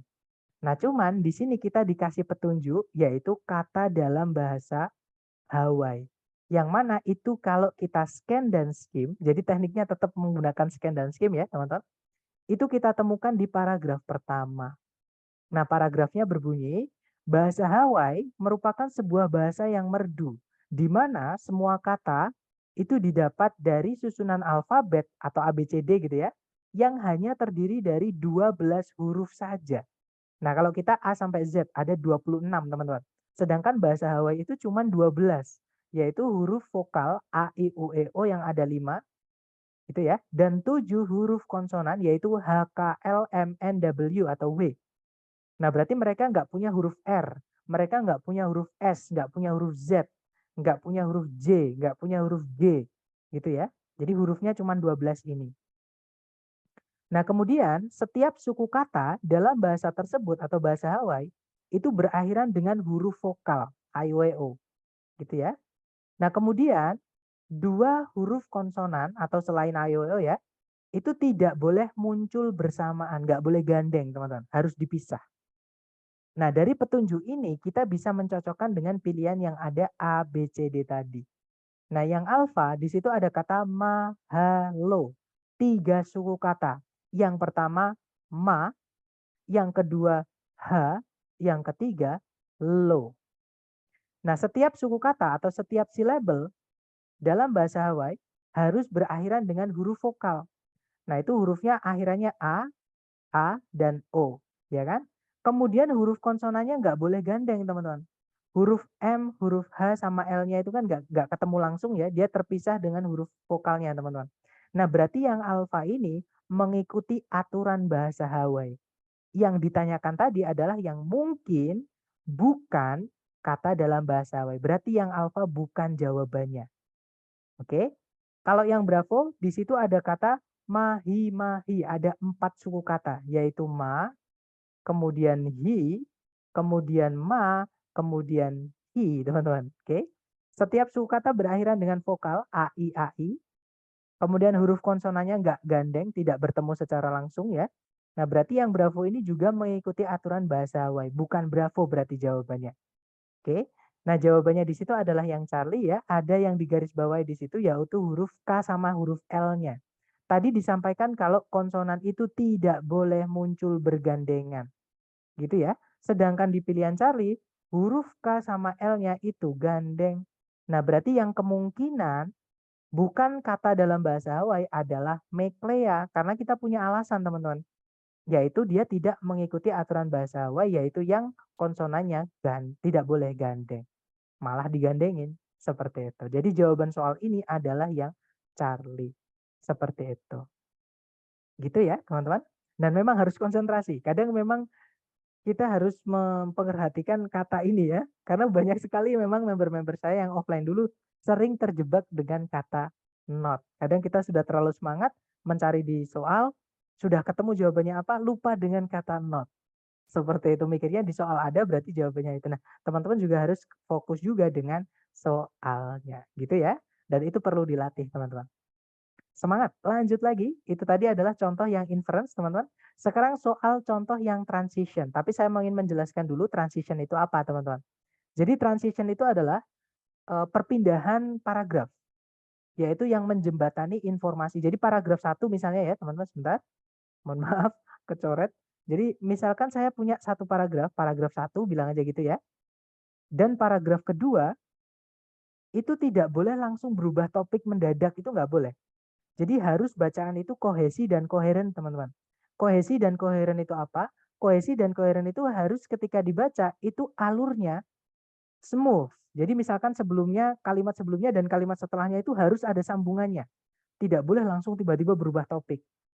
Gitu ya. Dan juga tidak boleh ada pengulangan. Jadi kohesi sama koherensi itu kesatuan makna dan efisiensi informasi. Tidak boleh ada pengulangan dan harus saling menyambung informasinya. Itu kohesi dan koherensi. Nah, paragraf 1 dan paragraf kedua misalnya, itu ada yang namanya transisi, teman-teman. Yaitu kalimat yang menjembatani perpindahan topik. Letaknya di mana? Letaknya adalah yang paling dekat. Jadi kalau letaknya paragraf 1, transisinya adalah di kalimat terakhir. Nah, kalau di paragraf kedua yang berhubungan dengan paragraf 1 itu letaknya di kalimat pertama. Inilah yang disebut dengan transisi, teman-teman. Gitu ya. Nah, transisi ini bisa kita pakai untuk menjawab satu jenis soal TOEFL yang menanyakan kita itu disuruh nebak. Misalnya kalau ini teks yang di soal itu ya. Nah, paragraf sebelumnya itu nanti kalau kita masukkan paragraf, itu nanti membahas tentang apa. Kalau enggak gitu, kalau setelahnya teks ini kita masukkan paragraf lagi, paragraf ini membahas tentang apa. Nah, kita jadi suruh nebak paragraf setelah atau sebelumnya, teman-teman. Gitu ya. Nah, cara mengerjakannya, kalau yang ditanyakan adalah preceding paragraph atau paragraf sebelumnya, kita baca kalimat pertama. Kalau yang ditanyakan adalah the paragraph following the passage atau paragraf setelahnya teks, kita baca kalimat terakhir. Nah, kemudian kita cocokkan dengan pilihan A, B, C, D yang mana yang paling dekat, yang mana yang nyambung dengan kalimat transisinya. Contoh, teman-teman.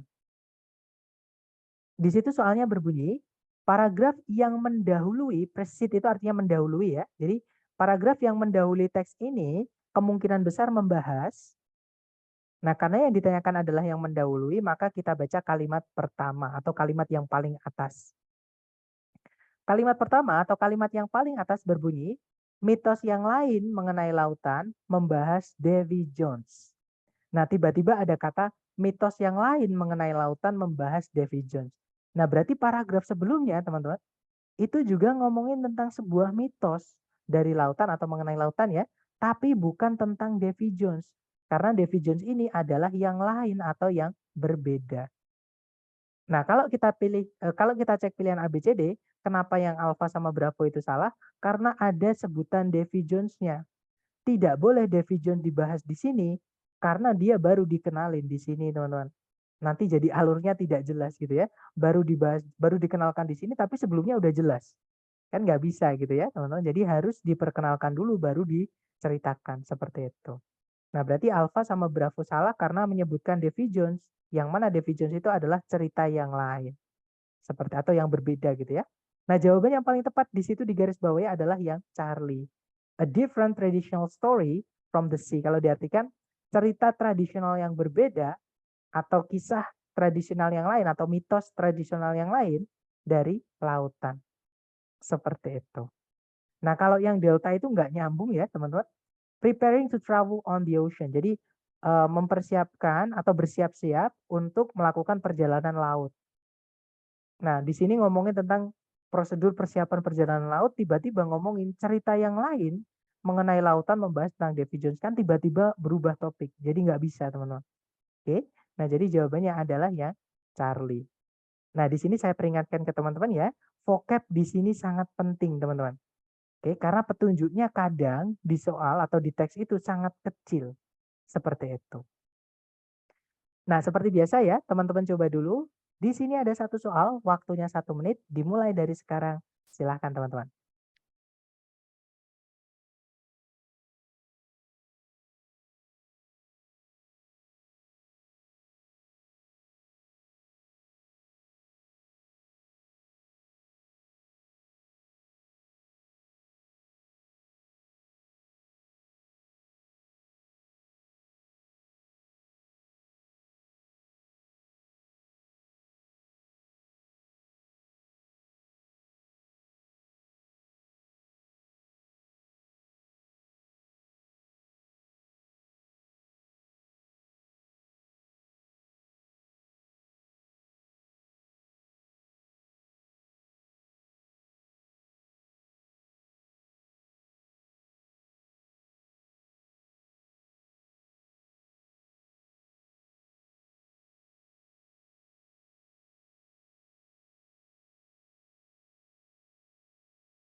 Alright guys, thumbs up. Silahkan jawabannya teman-teman dikirim di chat dulu sedapatnya teman-teman. Nanti kita bahas bareng. Jangan takut salah, oke? Dan ada jawaban Bravo dan juga Alpha. Mari kita cek. Ada juga Charlie. Oh sorry, itu yang tadi ya. Maaf teman-teman. Bravo. Saya lihat semuanya menjawab Bravo. Oke. Nah, kita cacahkan bareng. Di situ soalnya berbunyi, paragraf yang mendahului teks ini kemungkinan besar membahas tentang apa. Nah, kita baca kalimat pertama ya, karena yang ditanyakan adalah paragraf sebelumnya teks ini. Oke, nah transisinya atau yang paling dekat adalah kalimat pertama. Nah, kalimat pertama berbunyi, meskipun elang gundul merupakan salah satu simbol nasional Amerika Serikat, elang gundul itu bukanlah satu-satunya. Nah, kemudian paragraf ini berlanjut dengan membahas tentang Uncle Sam, teman-teman. Yang mana salah satu simbol yang lain dari Amerika Serikat. Nah, berarti paragraf sebelumnya tadi itu sudah ada penjabaran tentang elang gundul yang sebagai simbol nasional Amerika Serikat. Nah, jadi jawabannya yang paling tepat adalah yang Bravo. Betul, teman-teman. Oke. The bald eagle atau elang gundul yang menyimbolkan Amerika Serikat atau yang menjadi simbol Amerika Serikat seperti itu. Oke, nice. Lanjut ke nomor berikutnya. Silahkan teman-teman. 1 menit dimulai dari sekarang. Silahkan.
Oke guys, waktunya habis. Silahkan jawabannya teman-teman dikirim di chat.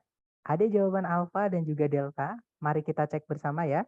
Seperti biasa di situ kita baca dulu soalnya. Nah, soalnya berbunyi, nama dari komposisinya Scott Joplin yang paling terkenal itu kemungkinan datang dari.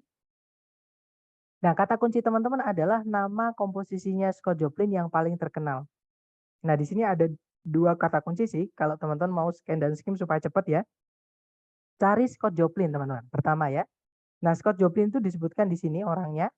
Nah, kita baca mulai dari situ ya. Jadi di situ disebutkan bentuk jazz yang pertama kali itu namanya adalah ragtime.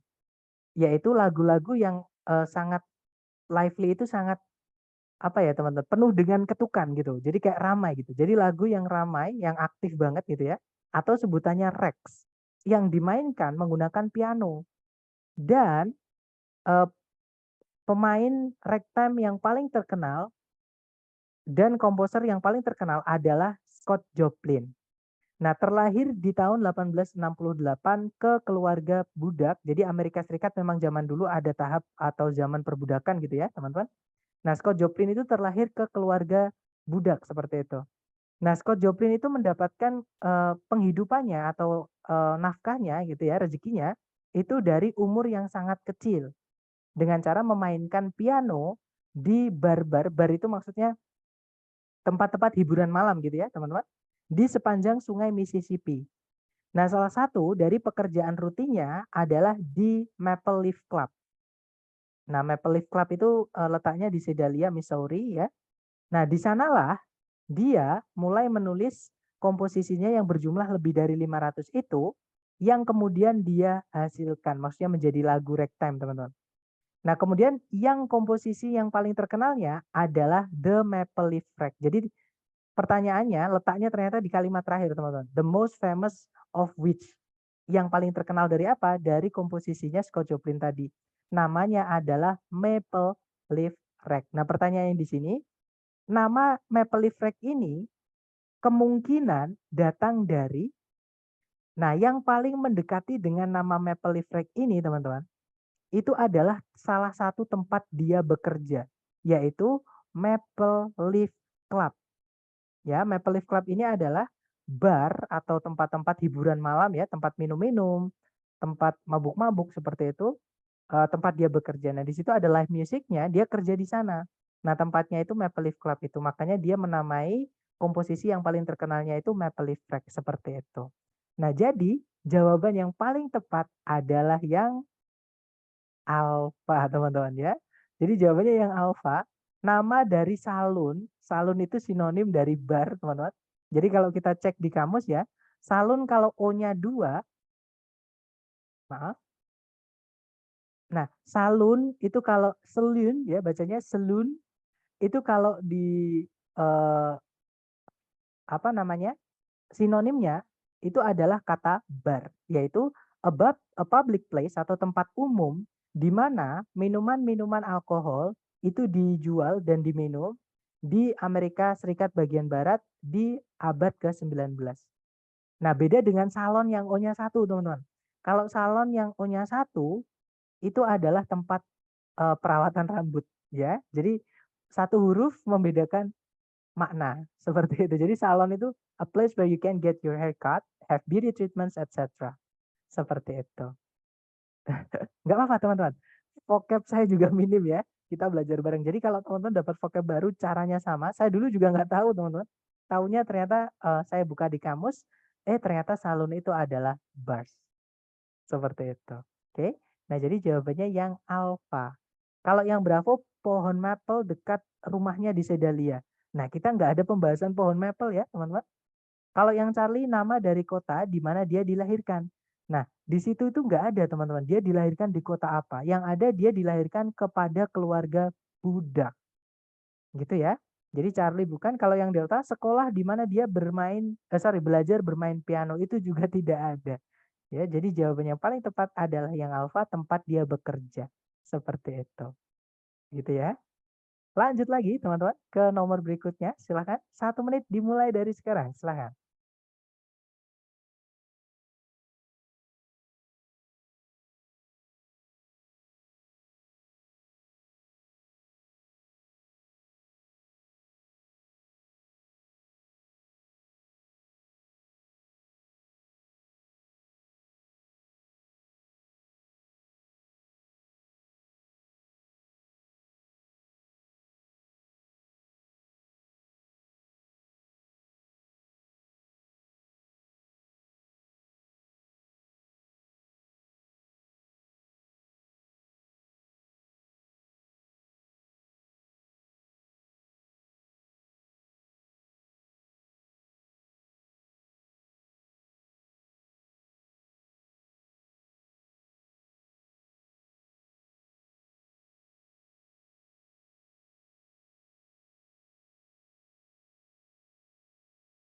Oke guys, waktunya sudah habis. Silahkan jawabannya teman-teman boleh dikirim di chat ya. Kemudian kita bahas bareng teman-teman.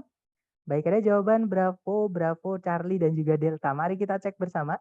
Seperti biasa kita baca dulu soalnya. Di situ soalnya paragraf yang mengikuti, berarti setelahnya ya, dari teks ini kemungkinan membahas. Nah, karena yang ditanyakan paragraf setelahnya atau yang mengikuti, maka kita baca kalimat terakhir. Nah, kebetulan kalimat terakhir tadi sudah kita baca ya, teman-teman. Nah, pertanyaan saya ke teman-teman, di pilihan A, B, C, D, yang mana yang paling mendekati pembahasan dari kalimat yang terakhir ini? Oke. Nah, kalimat terakhir ini ngomongin tentang komposisi yang dibahas oleh siapa? Yang dibuat oleh Scott Joplin, maksud saya. Gitu ya, yang mana salah satunya itu yang paling terkenal namanya Maple Leaf Rag. Nah, di pilihan A, B, C, D itu kata komposisi disebutkan di satu pilihan, teman-teman, yaitu yang Charlie. Ya sudah, berarti jawabannya yang Charlie. Seperti itu. Karena kalau kita pilih yang Alpha, Sedalia, Missouri, itu nanti tiba-tiba berubah seperti itu. Nggak enak dibaca ya, tidak kohesi dan juga tidak koheren. Kalau yang Bravo, Maple Leaf Club, itu sudah lewat. Sudah bukan ngomongin Maple Leaf Club, tapi berganti ke komposisi yang dibuat oleh Scott Joplin. Gitu ya. Nah, kalau kehidupan dari Scott Joplin itu sudah diperkenalkan di awal-awal, di tengah-tengah tadi, teman-teman. Jadi dari yang umum atau yang luas gitu ya, menyempit, semakin ke bawah semakin menyempit. Seperti itu. Nanti kalau di sini yang kehidupan secara luasnya itu sudah dibahas di awal tadi, dia lahir di mana, dia kerja sebagai apa, dia itu siapa, kan itu sudah dibahas di sini. Nanti jadi maju mundur. Seperti itu. Jadi jawaban yang paling tepat adalah yang Charlie, lebih jauh mengenai komposisi-komposisinya Scott Joplin yang banyak tersebut. Mungkin ada lagi yang perlu dibahas selain Maple Leaf Rag ini, atau mungkin informasi tentang Maple Leaf Rag yang belum disebutkan dan lain-lain seperti itu. Gitu ya. Nah, jadi jawabannya yang Charlie. Nah, itu tadi adalah materi terakhir untuk reading yang bagian terakhir, teknik reading yang terakhir, teman-teman. Gitu ya. Jadi kesimpulannya reading itu ada 3 cara pengerjaan berdasarkan soalnya menanyakan apa. Kalau soalnya menanyakan garis besar mengenai teks atau keseluruhan mengenai teks gitu ya. Teman-teman baca kalimat pertama di setiap paragraf materi kita kemarin. Oke. Kemudian teknik kedua itu yang kita pelajari pertama tadi yaitu scan dan skim. Nah, scan dan skim itu dipakai teman-teman ketika yang ditanyakan itu tentang informasi kecil. Informasi-informasi peritilan-peritilan kecil gitu ya yang ada di dalam teks seperti itu. Dan yang ketiga, yang terakhir ini tadi, teman-teman diminta untuk membuat kesimpulan atau menarik kesimpulan berdasarkan informasi yang ada di dalam teks.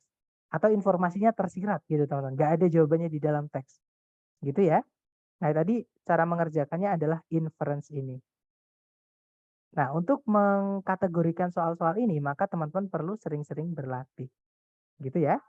Nah kemudian berikutnya, saya ingin menjelaskan ke teman-teman cara menghitung skor TOEFL. Ya. Nah, sebenarnya ini saya ragu ya, teman-teman. Maksudnya gini, ada yang bilang TOEFL itu nilai paling buruknya adalah 24, 20, 20. Intinya nanti 217, teman-teman. Nah, kalau yang terbaru yang saya baca itu adalah 310. Jadi kalau misalkan teman-teman nilainya salah semua, itu tetap dapat nilai 310 bukan 217. Gitu ya. Nah, jadi 310, kemudian nilai maksimalnya itu adalah 677. Gitu ya, teman-teman. Nah, jadi bisa dibilang selisihnya atau kita perbagian aja ya, teman-teman. Jadi perbagian itu gini.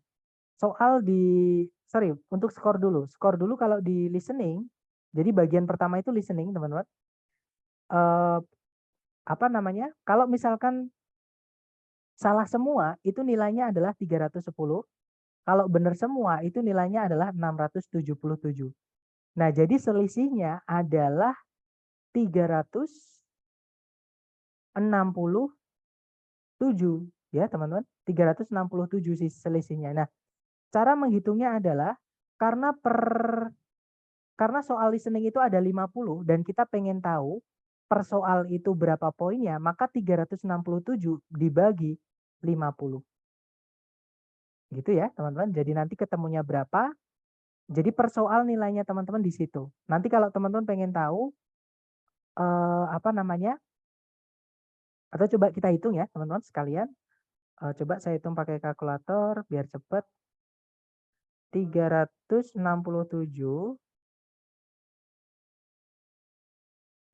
dibagi 50. Itu nanti ketemunya adalah 7, sorry teman-teman, maaf ya. Saya salah teman-teman. Jadi gini, bukan 367 karena sebenarnya dia pakai scale score. Scale score itu yang dibagi 100. Dibagi 10 maksud saya. Karena nanti dikalikan 10. Jadi ini 37 teman-teman. 37 dibagi dibagi 50 maksud saya. Oke, jadi 37 dibagi 50. Nah, itu nanti ketemunya adalah 0,74. Jadi 1 poin di apa namanya atau 1 nomor di listening sama di reading kan jumlah soalnya sama ya. Itu adalah 0, sorry teman-teman, saya tulis pakai anu biasa aja ya. Jadi di listening itu 0,74 poin. Satu angka benar. Oke, sama kayak di reading karena jumlah soalnya sama teman-teman. Oke, nah sedangkan di structure itu nanti poinnya adalah 0,925. Sorry, 925. Gitu ya, itu per soal. Oke, jadi kalau teman-teman pengen tahu nilai teman-teman benar berapa, misalnya ya, misalkan saya dapat skor 500 di listening misalnya, atau di structure lah gitu ya teman-teman. 500 itu nilai saya di structure misalnya. Nah, saya pengen tahu structure saya benar berapa. Nah, maka teman-teman kurangi dulu dengan nilai minimalnya tadi yaitu 310.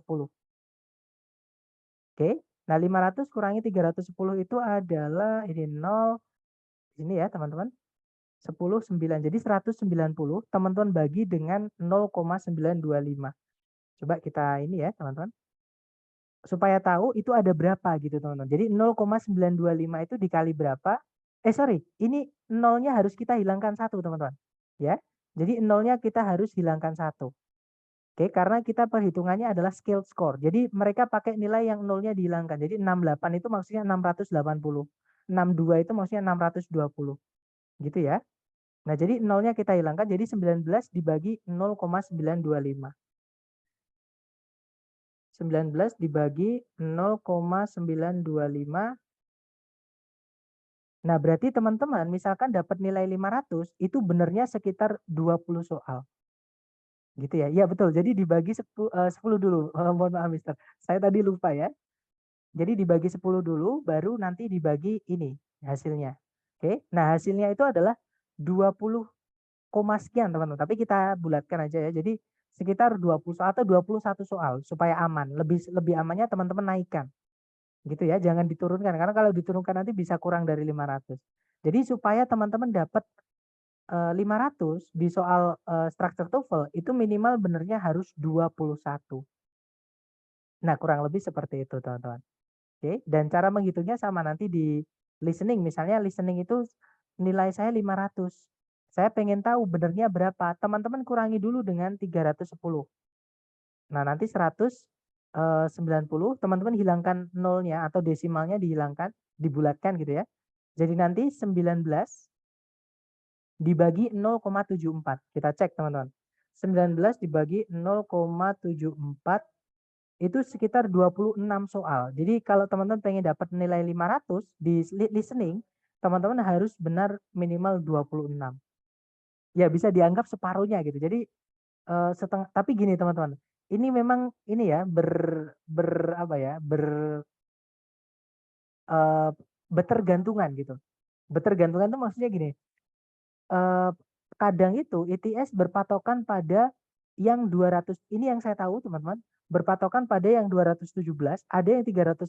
Kayaknya teman-teman, itu patokannya adalah pada bobot soal. Jadi kadang teman-teman dikasih bobot soal yang sulit, kadang yang mudah. Seperti itu. Tapi saya nggak yakin ya, ini belum ada pembuktian teman-teman. Cuman penghitungan soal TOEFL ini sebenarnya belum ada yang konsisten, belum ada yang fix seperti itu. Oke, jadi bisa dibilang yang tahu itu cuma ITS-nya sendiri. Nah, tapi kita bisa memprediksi dari ilmu statistik seperti ini ya. Jadi ini ada yang sudah membuatkan tabel kurang lebih seperti ini. Oke, atau gini, kita berpatokan pada ini aja teman-teman ya, karena ini lebih banyak. Jadi kalau teman-teman pengen dapat 50, maka teman-teman harus benar 32. Nah, kan lebih enak ya, lebih aman gitu. Takutnya kalau nanti yang pedoman yang awal tadi ternyata pakainya yang ini, misalkan gitu. Jadi Lebih aman kalau teman-teman banyakkan, tinggikan gitu, daripada diturunkan. Dapat maksud saya ya teman-teman, maksudnya kalau kita nanti diturunkan, teman-teman nganggapnya 21, ternyata 21 pakai yang ini, nilainya teman-teman cuma 450, seperti itu. Oke, jadi kita pakai patokan ini aja teman-teman. Jadi kalau misalkan teman-teman pengen dapat 50, 500 maksudnya ya, di listening, maka harus benar 32. Kalau di structure pengen benar, pengen dapat 500, maka di structure harus, ini agak miring ya teman-teman strukturnya, karena soal structure itu ada 40, sedangkan 40 ini seterusnya ini nggak ada, ya kan? Jadi turun ke sini teman-teman. Jadi 68 ini masuknya ke sini nanti. Jadi kayak agak naik satu ketukan gitu ya. Nah, berarti kalau pengen betul 50, maka teman-teman harus benar 31. Maksudnya 500 gitu ya. Maaf teman-teman, maaf. Melencengnya kejauhan ya. 28 maksud saya. Jadi kalau teman-teman pengen dapat 500 di structure harus benar 28 soal. Kalau pengen dapat 500 di reading, maka teman-teman harus benar 29 soal. Nah, jadi pakai patokan ini aja supaya lebih aman. Gitu ya, teman-teman. Dan kemudian apalagi ya, teman-teman? Oh iya, untuk reward saya lupa, belum saya absen juga ya, teman-teman. Habis ini saya absen. Nah, untuk reward nanti teman-teman silahkan japri saya setelah kelas ya. Dan jangan ditunda. Jadi setelah kelas silahkan japri aja. Yang perlu teman-teman japrikan nanti teman-teman tulis klaim gitu ya. Kemudian teman-teman tulis namanya teman-teman. Kemudian nama Zoom jangan lupa supaya untuk saya cocokkan dengan absensi yang sudah saya rekam. Oke. Dan juga apalagi ya teman-teman? Saya lupa tadi sore itu, ya kayaknya yang perlu, sorry satu lagi, email yang teman-teman pakai di YouTube. Oke, karena video pembahasan untuk yang dari lembaga, tes dari lembaga itu saya buatnya video private. Nah, untuk reward ini free ya, tapi nanti khusus untuk yang teman-teman yang selalu hadir. Gitu ya, yang selalu 100% kehadiran. Sambil saya absen teman-teman, kalau ada pertanyaan boleh ditulis dulu. Nah, buat teman-teman yang mungkin ada 1 kali bolong atau misalkan 2 kali bolong, kalau masih pengen ikut kalau pengen dapat reward pembahasan soal dari lembaga, bisa mengikuti kelas ekstensi pembahasan soal-soal yang dari ITS ya, dan juga soal-soal dari BUMN. Caranya bisa japri saya, nanti akan saya bonusi itu soal pembahasan tes dari lembaga seperti itu. Supaya teman-teman tahu misalkan teman-teman salahnya di mana, benernya kenapa kok itu yang benar atau kenapa itu yang salah seperti itu. Gitu ya. Betul. Jadi nanti teman-teman tulis claim, kemudian namanya teman-teman, kemudian nama yang ada di partisipan Zoom ini dan juga email bukan email Zoom teman-teman, tapi email YouTube. Karena videonya di YouTube ya. Seperti itu. Untuk kelas ekstensi selanjutnya kira-kira kapan ya, Mister? Hari Minggu kita mulai yang pembahasan BUMN, teman-teman. Kan tanggal 28 kemarin saya tes BUMN ya. Dan sesi sore sama sesi malam ternyata soalnya sama. Cuman beda diacak-acak aja, teman-teman. Jadi diacak nomornya sama pilihan ABCD-nya aja. Tapi secara soalnya sama. Nah, kita bahas di hari Minggu, insya Allah. Oke. Nah, untuk yang ITS nanti kita mulai bahas hari Senin. Seperti itu. Setelah yang kloter minggu, apakah ada lagi? Nah, untuk ekstensi ini, program ekstensi ini saya selalu adakan setelah program selesai. Jadi kayak gini teman-teman. Jadi program kan ini sudah selesai ya. Nanti selalu saya buka kelas ekstensi dan kelas ekstensi itu cuman sampai soalnya selesai semua. Jadi soalnya nanti ada 3 paket. Kalau 3 paket itu sudah selesai dibahas, otomatis sudah selesai teman-teman. Nah, kalau prediksi saya itu nanti selesainya sekitar hari Kamis atau hari Rabu seperti itu. Gitu ya. Kalau hari Minggu jam berapa, Mister? Jam 3 sore dan jam 7 malam. Sama kayak kelas seperti ini. Dan kalau teman-teman misalkan ada yang berhalangan hadir di jam tersebut, nanti bisa mengikuti rekaman. Dan rekamannya saya privat ya, teman-teman yang bisa menonton nanti adalah yang mengikuti program saja. Seperti itu. Karena takutnya bocor teman-teman soalnya. Karena soalnya itu kan yang asli dari ITS dan saya takutnya nanti kok bisa bocor gitu ITS-nya. Nanti saya diusut jadinya gitu ya. Jadi buat teman-teman yang nanti ikut mohon dirahasiakan gitu ya teman-teman.